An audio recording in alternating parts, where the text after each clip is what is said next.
गोस्वामी जी ने रामायण की रचना के बाद जब उनसे पूछा गया कि रामायण कितने बार पढ़ने से लाभ होगा, कितने पाठ किए जाने चाहिए, तो पाठ का बड़ा महत्व है, पाठ करने वाले धन्य हैं। पर गोस्वामी जी ने कहा कि मनुष्य के कल्याण के लिए तो 5-7 चौपाइयां भी बहुत,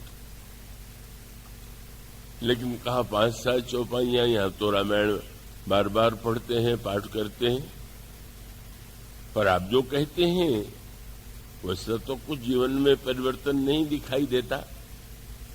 और तब गोस्वामी जी ने जो वाक्य कहा वो शब्द इतने महत्व का है कि उसकी महिमा को आप समझने की चेष्टा करें।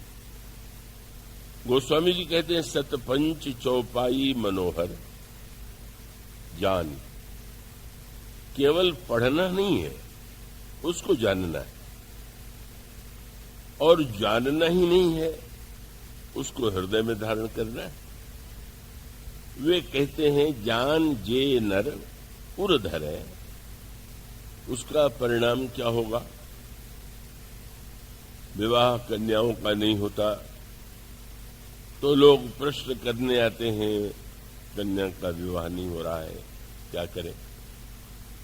तो मानुष का प्रयोग मंत्र के रूप में भी होता है। गोस्वामी जी भी इसे स्वीकार करते हैं।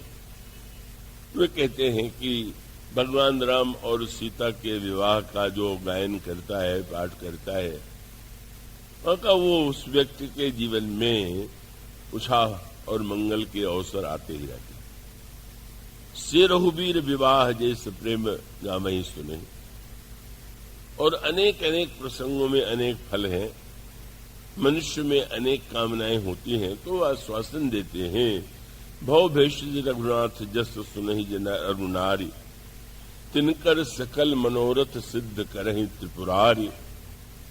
का जो भगवान के चरित्र का मन पठन करते हैं, उनकी समस्त कामनाओं को शंकर जी पूरा करते हैं। इस तरह से उन्होंने जो सांसारिक व्यक्ति की कामनाएं होती हैं, उनके फल के संदर्भ में भी यह आश्वासन दिया कि रामचरितमानस के द्वारा वह मिल सकता है। किंतु यह न भूलिए कि जब बच्चे को अगर मां यह कहे कि तुम विद्यालय जाओ तो तुम्हें मिठाई मिलेगी, तो मिठाई लक्ष्य नहीं होता है, मिठाई साधन होता है। और इसका अर्थ है कि बालक के मन में, क्योंकि उसको मिष्ठान प्रिय है और उसके प्रलोभन से एक बार जब पढ़ना प्रारंभ करेगा और बाद में पढ़ने में उसका की रुचि हो जाएगी और इतना आनंद आवेगा, तो उसको मिठाई की याद उस तरह से नहीं आवेगी। तो इसका अर्थ ये हुआ कि इन कामनाओं की पूर्ति के लिए जो रामायण का आश्रय लेते हैं वो ठीक है, कामनाएं भी पूर्ण होती हैं, पर उसका उद्देश्य क्या है? और इस संदर्भ में मैं एक बात कहूं, मान तुलसीदास जी के ये 500 वर्ष का प्रसंग है। गोस्वामी जी महाराज के विषय में यह उनकी जनश्रुतियों में बात आती है कि वे काशी में रहते हुए जब निवृत्त होने के लिए प्रातःकाल लोटे में जल लेकर के जाते थे, तो वहां पर एक बबूल का वृक्ष था। जल का पात्र बड़ा था, बच जाता था, तो वे एक स्वभाव से ही उस बबूल के जड़ में डाल देते थे, सहज रूप से। पर जनश्रुति है कि उस बबूल में एक भूत रहता था, और वो जब नित्य जल उससे मिला तो इतना संतुष्ट हुआ कि तुलसीदास जी के सामने प्रकट हो गया और कहा कि मुझ जैसे प्यासे व्यक्ति को आपने प्रेम से जल पिलाया, आप क्या चाहते? तो कोई भूत के लिए जल नहीं देते थे, पर उसने कहा कि आप क्या चाहते? और तब गोस्वामी जी ने कहा कि मैं तो भगवान श्री राम को पाना चाहता हूं। कैसी विचित्र बात थी। संसार में दो तरह के लोग होते हैं, एक तुलसीदास जैसे जो भूत से भी भगवान को मांग लेते हैं, और दूसरे वो हैं जो भगवान से भी भूत मांगते हैं। अधिकांश लोग भगवान से भी भूत ही मांगते हैं। भूत माने जो नहीं है, जो नहीं है वही भूत है, और हम जिन वस्तुओं की मांग करते हैं वो तो भूत ही होंगी। इसका अर्थ ये है कि गोस्वामी जी इसलिए महान है कि उन्होंने भूत से भी भगवान को मांगा। हम भगवान से भूत मांगते हैं, उन्होंने भूत से भगवान को मांगा।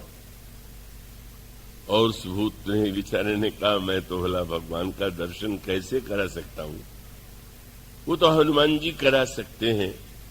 और हनुमान जी से भी मैं केवल यही कह सकता हूं कि ऐसे स्थान पर जहां कथा होती है वहां वे नित्य आते हैं, बहुत पीछे बैठते हैं। बड़ा उनका रूप कठिन रोगों से ग्रस्त लगता है। अब उससे प्रार्थना कीजिए। वो स्वामी जी ने चरण पकड़ लिए। हनुमान जी ही थे, पहले वे नहीं करते रहे, पर बाद में जब वो स्वामी जी का आग्रह बढ़ता गया, मानो एक कुष्ठी के रूप में भगवान हनुमान जी ने दर्शन दिया। कितनी घृणा होती है किसी को देखकर, लेकिन उनकी अविचल निष्ठा यही थी, वे भगवान को पाना चाहते थे। और भगवान तो सर्वत्र विद्यमान रहने वाले हैं। और तब सचमुच हनुमान जी की कृपा से उनको चित्रकूट में प्रभु का दर्शन हुआ। यह जनश्रुति भी कहती है, और विनय पत्रिका में गोस्वामी जी भी उसका स्मरण करते हैं, अपने मन को याद दिलाते हैं। अरे मेरे मन, तो उस दिन की याद कर जब चित्रकूट में तुम्हारे लिए प्रभु ने कैसी लीला की। तुलसी तो को कृपालु, जो कियो कौशल पालु, चित्रकूट को चरित्र चेत चित करिस। गोस्वामी जी ने का यह जो एक दिव्य अनुभूति प्राप्त की, उन्होंने श्री राम को पाया।